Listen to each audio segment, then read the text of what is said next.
ملامح برشلونة. هذا هيغوايين مع الكرة ينقلها إلى مسعود أوزيل. كريستيانو رونالدو داخل منطقة الجزاء. رونالدو إلى أوزيل إلى المرمى. هدف أول لريال مدريد بإمضاء كريم بنزيما.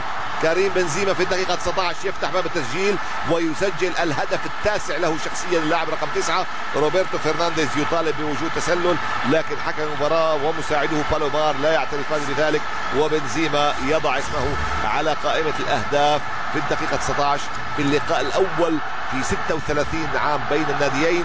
ممتازة الكرة بدأت من رونالدو إلى أوزيل وختمها لاحظوا هنا رونالدو ب1-2 مع أوزيل الذي يمررها إلى بنزيما بدون عناء، يضعها بيسرى في الشباك وبنزيما يفتح باب التسجيل. إذا للريال في الدقيقة 19 هدف أول لمصلحة الملكي الأبيض.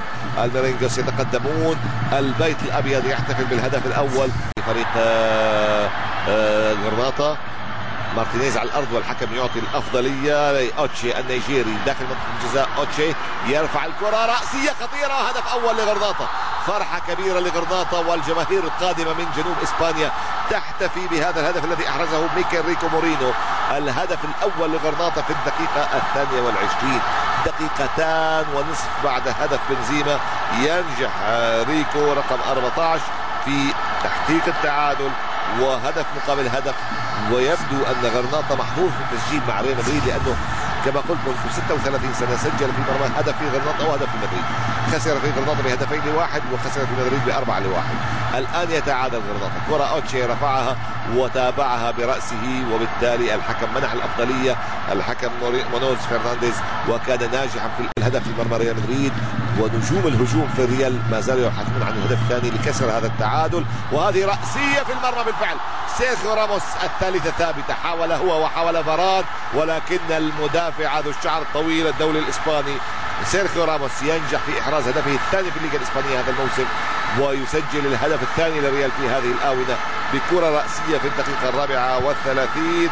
راموس العائد من إصابة إذن يسجل برأسه من ركنية، وينجح ريال مدريد في نهاية الأمر في استغلال الركنيات. هذه الركنية رفعها أوزيل باليسرى، وراموس من خارج خط منطقة المرمى برأسه يضع الكرة بينما كان بنزيما وهيغوايين أمام الحارس ولم يلمسها الكرة بطبيعة الحال، لكن هنا ذهب والعناق مع المساعد، وبالتالي إصابة ممكن أن يكون الغياب طويل. على كل حال يبدو أن مسعود أوزيل لائق لحسن الحظ والإصابة لم تؤثر عليه. هذا اللاعب التركي الألماني يقتل كرة طويلة ممتازة لبنزيما الذي يضعها في الشباك مباشرة.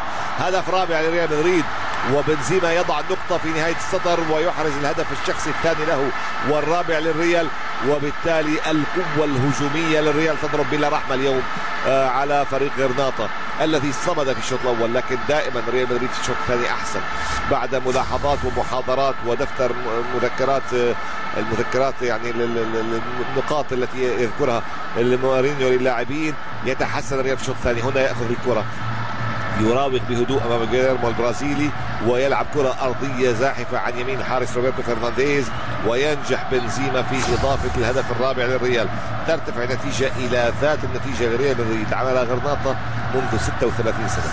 وقتها فاز الريال 4-1، اليوم الريال متقدم ايضا ب4-1، لكن الفارق الان انه باقي امامنا 40 دقيقة، وفي 40 دقيقة من الممكن أن يحدث الكثير. وتذكروا أن كريستيانو رونالدو لم يسجل بعد، وها هو يصوب، ولكن الكرة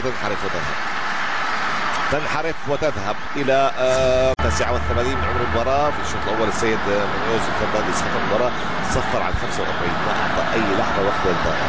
هذه كرة للأمام وهذا كريستيانو رونالدو، وهذا هدف خامس، ورونالدو يحقق مبتغاه ويصل إلى مقصده ويسجل الهدف الخامس للريال وال21 للبتشيتشي حاليا لكريستيانو رونالدو الهداف القياسي للليغا. إذا الهدف الخامس للريال جاء في الدقيقة 89 من كريستيانو رونالدو. لاحظوا تقدم كاكا والكرة تتحول لكريستيانو يصوبها مباشرة. بدأت من لاستيارا، مرت قطعها الدفاع من أمام كاكا، فإذا به يأتي بالكرة إلى عرينه عندما يضعها على طبق فضة أمام الهداف. لا احتفال كبير.